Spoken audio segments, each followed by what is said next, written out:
warm welcome to Kogi in Focus, a weekly news review of happenings in and around Nigeria's conflict state, Kogi. I'm Khadijat Mohammed. On the program today, congratulatory messages trail Governor Bello election tribunal victory. Children's Day under COVID-19 lockdown. The young ones speak. This and more after the break.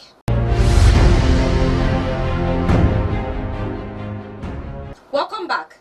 Speaker of the Kogi State House of Assembly, Matthew Kolawole, has congratulated Governor Bello and his deputy, Edward Onoja, on their victory at the Kogi State Election Petition Tribunal in Abuja against the governorship candidate of the People's Democratic Party, Musa Wada.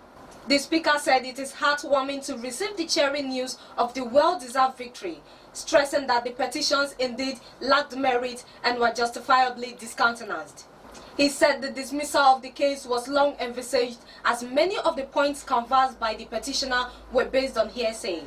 Kolawole called on the opposition to drop whatever grievances it has and worked with Governor Bello to move the state to the next level of development, noting that the election held on the November 16, 2019 was squarely won by the All Progressive Congress, APC, and Governor Bello. He said the legislative arm under his watch will continue to collaborate with the executive and other stakeholders to make laws that will enable the Governor Bello-led administration succeed in its effort to make life better for the people of the state.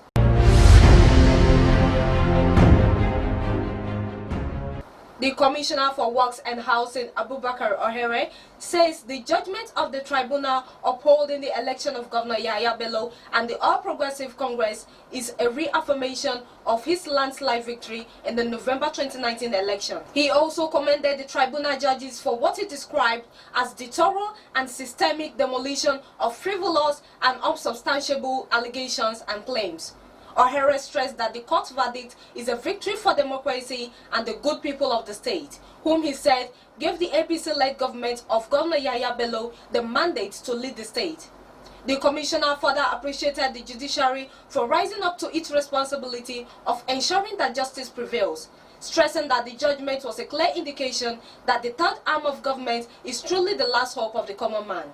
He congratulated the leadership and members of the All Progressives Congress and all Kogites at home and in the diaspora on the tribunal judgment, describing it as a springboard for Governor Bello to deliver on his campaign promises. A congratulatory message to Governor Bello has also come from Ibra Progressive Youth Association all the way from Ekiti State. The president of the group, Suleiman Nasiru, described the tribunal verdict as a push to strengthen democracy in the state, adding that the first tenure of Governor Bello was full of evidence of his work and desire to see youths becoming relevant in the affairs of the state. He said security during Governor Bello's tenure of office has improved tremendously and that nothing but the people's support counted when they voted massively to re-elect him. Nasiru said the victory at the election tribunal will only spur him to do more for the people. He wished the governor wisdom to continue to pilot the affairs of the state even during the COVID-19 pandemic that has paralyzed most economies.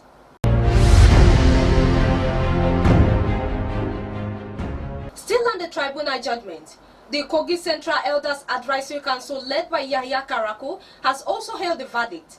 In a press statement by the council, they said the judgment affirmed the wishes of the people who not only voted but defended their votes and the mandate given to the governor during the November 2019 election. The council said the court's verdict did not come as a surprise because of the massive support the governor received from the people during and after the election. He commended the tribunal panel of judges for what he described as a thorough job which reflected in their verdict. Yahya Karaku enjoined the opposition parties to work with Governor Bello in his mission to take the state to greatness.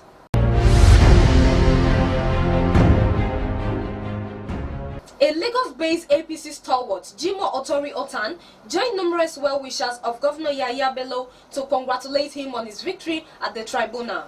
Otori said in his congratulatory message to the governor, said the judgment was a reaffirmation of the mandate freely given to him by the people of Kogi State in the November governorship election. He further said the judgment has put to rest the rumors being peddled by the opposition parties in the state. Otori appealed to the governor to be magnanimous in victory by extending the olive branch to those who contested his victory at the tribunal and enjoined him to see the victory as a call to serve the people even better than before.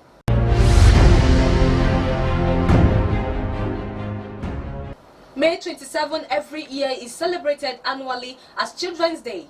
First established by the United Nations in 1964, the day remains important in the lives of kids. In this year's message, the former Commissioner for Women Affairs and President of CARE Foundation, Bola Amupiton, said due to the exigencies of time and the effect of the COVID-19 pandemic, the celebration was without the usual excitement, fun and pageantry, since the protocols of social distancing, restricted movement are of importance. She, however, not shy away from the opportunity to harp on germane issues such as homelessness, communal conflicts, deprivation, drug abuse, human trafficking, weaknesses of the juvenile justice system, child abuse, rape, violence, poverty, and other social vices. Amupiton said it has been her NGO's core mandate to intervene on behalf of the children and make sure they never suffer in the hands of wicked persons. She challenged parents, guardians, caregivers, philanthropists, government and the general society to factor the peculiarity of the young ones in their considerations in distributing palliatives. To the children, she charged them to stay safe, listening to their parents and health officials, take advantage of the online lessons, observe topmost hygiene, and above all, be challenged by the adverse effect of the virus to rise up to future responsibilities.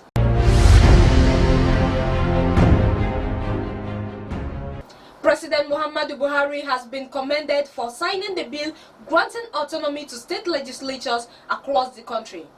Also commended was Governor Yahaya Bello for assenting to the financial and administrative bill for the operation of the Kogi State House of Assembly a week before the presidential assent.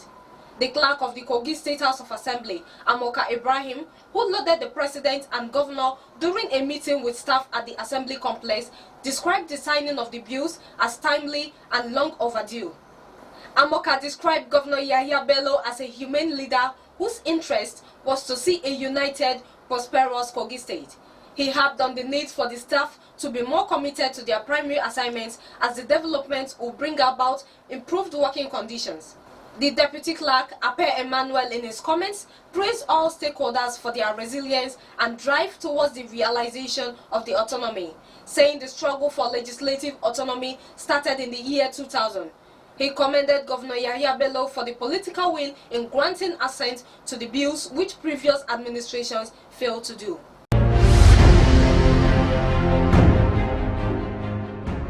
If you are just joining us, this is Kogi in Focus, your weekly searchlight on happenings and developments in and around Kogi, Nigeria's confluent state. For your event coverage, adverse placement and sponsorship, or for your contribution and feedback, please reach us via our phone contacts and social media handles displayed on your screen. The Nigerian Center for Disease Control (NCDC) has May 27 confirmed 2 positive COVID-19 cases in Kogi State. This generated controversy both within and beyond Kogi State. The Kogi State government, through the Commissioner for Information and Communication Strategy, said the alleged COVID-19 patient was an imam who was stung by bees and was rushed to Federal Medical Center, Lokoja, before moving to Abuja, where he was said to have tested positive to COVID-19 without showing symptoms. He said 14 members of the imam's family have reportedly been traced and tested for COVID-19, and the tests have turned out negative. The NCDC was advised to follow due protocol before going public with its claim.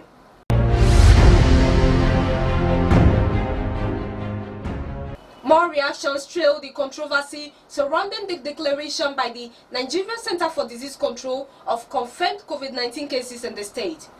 A core section of residents of the state say the NCDC's position should not be taken seriously, as it ought to have liaised with the state government to actually confirm these cases before going public.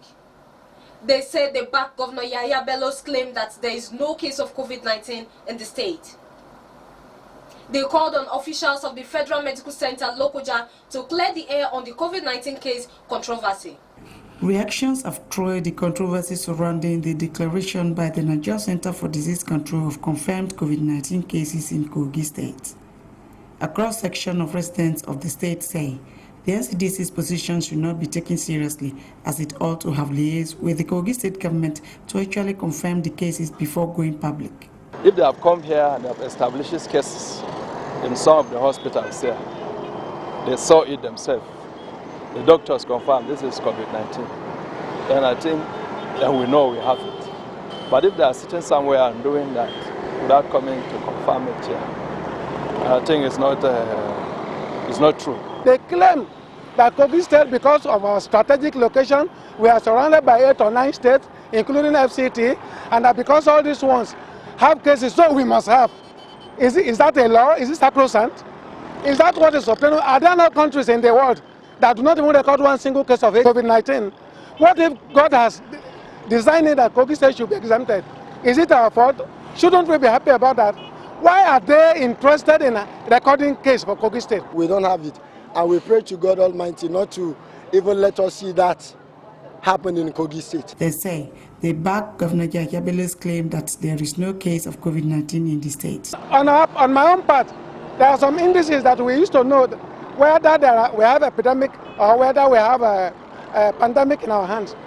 Our people that lives close to us at Ankolo Cemetery, whether the Christian cemetery or the Muslim cemetery or the Lokongoma Cemetery and other places like that, they say categorically that even the number of deaths being brought for burial at these cemeteries has drastically reduced. That there is, these are indices with which you know that we have a pandemic. I am completely in agreement with Governor Yahya Bello that this thing does not exist in Kogi State, or at least until now, we have not seen it. As far as I'm a co-guide, I'm worried. I don't know why the NCDC are putting pressures on Kogi State. Our governor said we are not infected, and there's so much in see that we are infected. If there's anything they have carried on behalf of the state government, they should let us know who that are contracted. What is so special about them bringing the COVID to Kogi State? They called on officials of the Federal Medical Center Lokoja to clear the air on the COVID-19 case controversy. The Commissioner for Information said it on air publicly that when they heard it that there was a suspected case like that at the Federal Medical Center, they dispatched a team there, and they were told that by the FMC officials that the said case had discharged himself.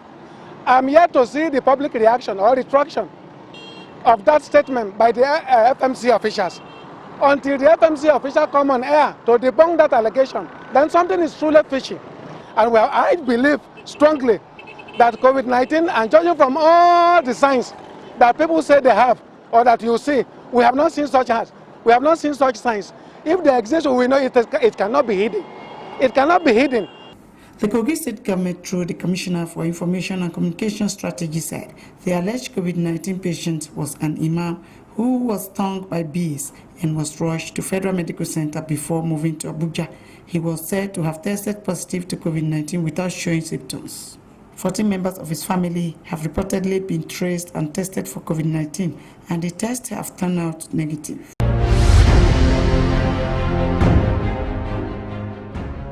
Still on the Kogi State COVID-19 controversy, a family member of the chief imam of Kaba, Sheikh Ahmad Abubakar Ejibunu, who was reported to have tested positive to COVID-19, said he followed the case closely and supports the NCDC's claim. Tai Ejibunu affirmed, on behalf of Ejibunu family, the chief imam of Kaba, Sheikh Ahmad Abubakar Ejibunu, was down with flu and he had to be hospitalized at the specialist hospital in Kaba. Further medical attention was sought at the Federal Medical Center in Lokoja as the flu did not abate at the FMC. He was referred to the National Hospital in Abuja, and the test conducted on him by the NCDC showed that he was COVID-19 positive. The test conducted on one of his sons, however, who had been with him since, turned out negative. He said the family would have come out to speak on the matter but are not comfortable with the face-off between the NCDC and the Kogi state government. Tai said the family is concerned about the well-being of their father and others and said it was unfortunate but true that COVID-19 had found its way into their community, saying there was no need for the Kogi state government to deny the obvious. He said the chief imam of recent had never ventured outside Kogi state, so the virus was most likely contracted within. He advised the people to abide by the protocols put in place by the NCDC and play safe. Ejibono said the family is cooperating with the Kogi state government and the NCDC to stem the spread, adding that contact tracing and testing of family members of the chief imam had begun.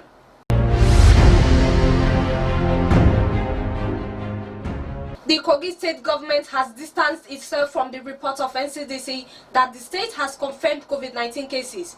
NCDC claims the 62-year-old imam and his son from Kaba local government area of Kogi state tested positive to COVID-19.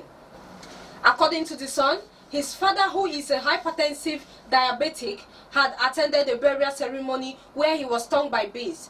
He then developed facial problems from the sting and was taken to the hospital. The facial swelling subsided, but the body weakness persisted, where eventually the managing doctor discovered he had high blood sugar, which the doctor continued to manage.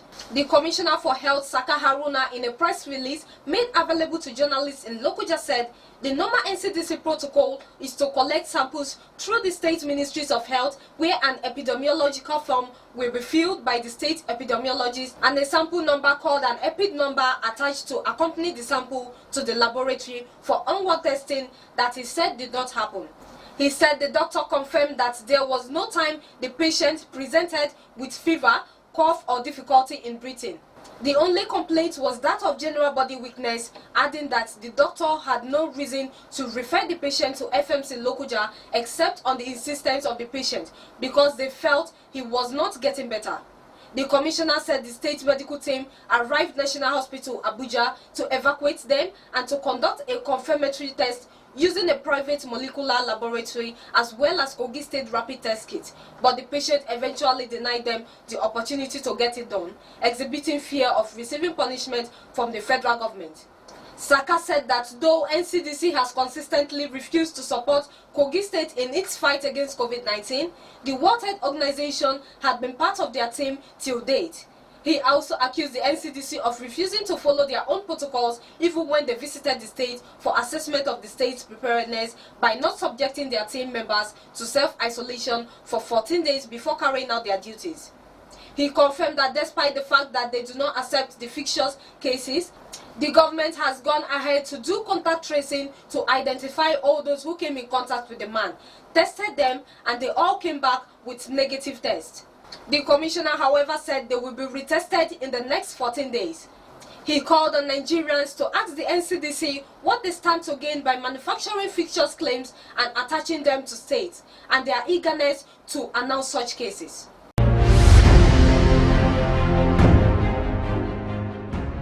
Kogi State Governor Yahya Bello has imposed a total lockdown in the Kababunu local government area of the state, following the just reported confirmed COVID-19 case of the Imam of Kaba, Sheikh Ahmad Abubakar, and one other by the Nigeria Center for Disease Control. Governor Bello, who confirmed this during a press briefing in Lokoja, said despite the NCDC declaration, he remains resolute that Kogi has no COVID-19 until due process is followed to ascertain the claim. Governor Bello advised personnel of the Federal Medical Center, Lokoja, especially doctors who attended to the said persons, to also observe due protocol. That the community or the local government that is reported to have been given these two numbers be put under lock and key. That is still following the protocol of NCDC. For the first period of 2 weeks, effective midnight of tomorrow, 2nd of June 2020. I urge the Federal Medical Center in Lokoja here to equally isolate the doctors and personnel, especially those who transported and accompanied the incident case to Abuja, should go into self-isolation. This is to take a very proactive and preventive measure in case eventually it is proved to be positive. He said the state government had followed up the cases and disputed the NCDC report. We followed the reported cases to Abuja, and we were never allowed access to the patients. So what is NCDC hiding? However, we still maintain that because of the opaqueness and the secrecy shrouded in reporting and allocating these two cases to Kogi State, we still dispute these numbers, and we maintain that Kogi State remain COVID-free. The Commissioner for Health explained his ministry role in the matter. On this case, yes, they contacted our team, but at the time the team was ready to pick up the patient, they told us that the patient had left, that the patient denied any state intervention. Governor Bello told security operatives to ensure safety of lives and property during the lockdown and called for total compliance with the movement restriction directives. He also promised not to play politics with the health of the people of the state in its efforts to keep the state COVID-19 free. The Kogi State Primary Healthcare Development Agency says it has established a website as part of its commitment to providing quality and effective healthcare delivery for citizens at the grassroots. Dr. Abubakar Yakubu, the executive director of the agency, who disclosed this in a statement released in Lokoja, said the website is part of a deliberate effort of the agency to deepen the synergy with the community and development partners within and outside the state. Yakubu said the agency realizes that no individual or organization is an island, especially in the current era of globalization.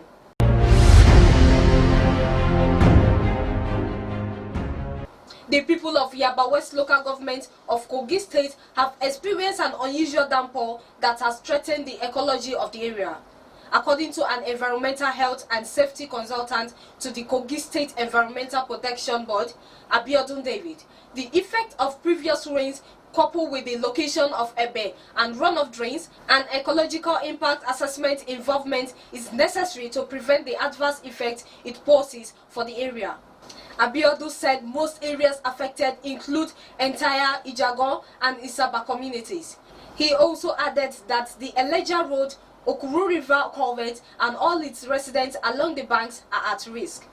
The environment expert added that Bobo River Bridge was completely overflowed by water, thereby all federal roads impassable. The rainstorm, he said, also washed off Oja Egbe along Pategi and caused massive erosion on the road. He therefore appealed to the state government for an ecological intervention as soon as possible to save the area from disaster.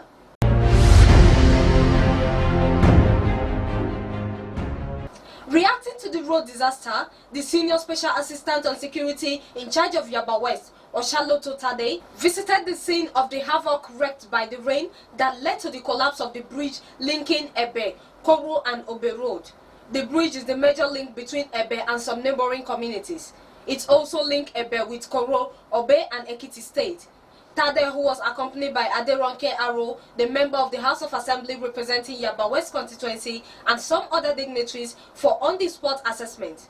While addressing commuters stranded at the bridge, Tade said immediate action will be taken and pledged to link up with appropriate agencies and top government functionaries on possible efforts to put in place to salvage the situation. He sympathized with the road users for the hardship they had passed through.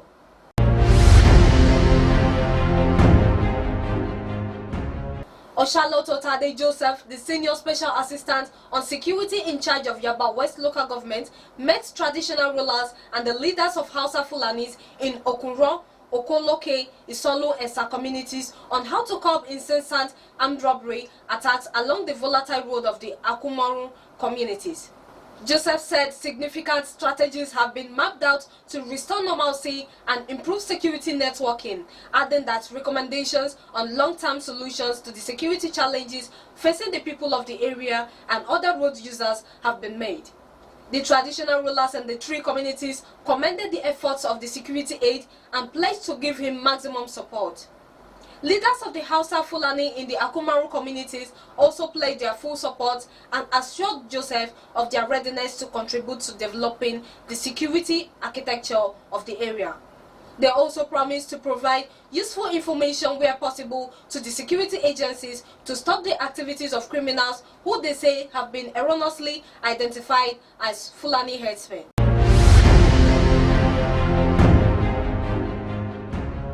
Indigenes of Kogi Central have celebrated one of their own, appointed as one of the NNPC board members, Mahmoud Attah. The organizer of Ebra quiz and debate competition and presenter of Ebra Vabe on radio and TV, Avoy Ozimomo, called on Ebra people and Kogi State indigenes at large to support him to succeed. Momo made the call in a press statement made available to journalists in Lokuja.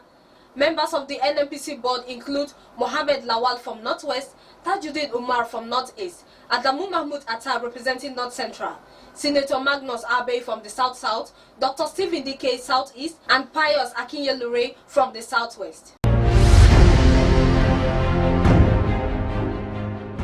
Just before we go on the program, let's listen to our children and their assessment of how COVID-19 affected May 27, the day set aside to celebrate them. Interesting accounts from a cross-section of Kogi State kids bearing their minds on how the COVID-19 movement restrictions affected this year's Children's Day celebration. I feel sad. Why? Well, because I can't go out since there's COVID-19 and we cannot move from one place to another, so we just have to stay at home. They should stop the spread of COVID-19 and allow us to go back to school so I will be engaged and learn so that we will have a proper education for us to be bright in future. And I'm sad because I couldn't go anywhere because of the spread of COVID-19. Let them just stop the spread of COVID-19 and let us go back to school. Please, Children's Day. I have to say that we should fight the virus and stop staying at home so that we can have our education back. Hello friends, happy Children's Day. Very boring. It's not as if it's Children's Day at all because children are no longer free to roam about or do what they do, so we're just at home watching TV. We want the government to, they have been trying, but we want them to try more so that we can resume school. We are the leaders of tomorrow, so we need our education. I want to tell the government that it should stop this coronavirus. I want to go to school because of coronavirus. I want the government to allow the coronavirus to go so that we go to school. I feel sad because of the coronavirus. I want the government to find a cure to the coronavirus so that we can go and study at school. Happy Children's Day to my friends. That is the size of our package for this week. Join us same time, same station for a fresh edition of Kogi in Focus. Until next week, keep doing to others what you want them to do to you. And remember to keep observing all COVID-19 preventive measures. I am Khadijat Mohammed. See you next week.